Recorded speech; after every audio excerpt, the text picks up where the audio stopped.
Masih ingat Sony Wakwau, pemain sinetron Emak Ija pengen ke Mekah? Begini kabarnya sekarang.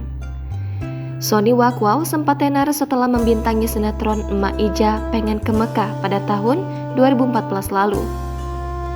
Nama Sony melejit sepanjang tahun 2014 dan dikenal berkat kata-kata khasnya Wakwau. Sayangnya, karir Sony kian meredup dan nyaris tak muncul lagi di layar kaca televisi. Lantas bagaimana kabarnya sekarang? Artis cilik Sony Wakwau tersebut kini sudah berusia 18 tahun. Keadaan artis Sony Wakwau terkuak kala menjadi bintang tamu di podcast Ngobrol Asik yang dipandu Azriel Hermansyah. Sony mengungkap fakta asli dibalik dijualnya rumah pemberian penyanyi Syahrini.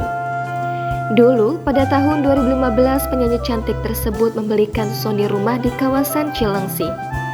Hal tersebut kembali dipertanyakan oleh Azriel kepada Sony seperti yang terekam dalam video YouTube Ngobrol Asik pada Minggu 26 Maret 2023. Dilansir dari banjarmasinpost.co.id, Sony Wakwau mengaku jika memang ia menjual rumah itu. Alasannya karena jarak tempuh dari rumah ke lokasi syuting cukup jauh. Pada akhirnya, rumah tersebut dijual oleh Sony, kemudian Sony pindah ke Cibubur. Oleh karena itu, ayah Sony menyarankan agar rumah tersebut dijual dan pindah ke Cibubur.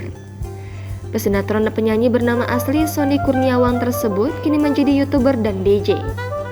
Selain itu, dia juga aktif bersosial media terutama di TikTok sebagai TikTokers. Sepinya job di dunia entertainment juga sempat membuatnya beralih profesi sebagai penjual jajanan anak-anak. Tak sendiri, Sony berjualan jajanan anak-anak bersama adiknya. Jangan lupa subscribe, share, komen, dan like ya!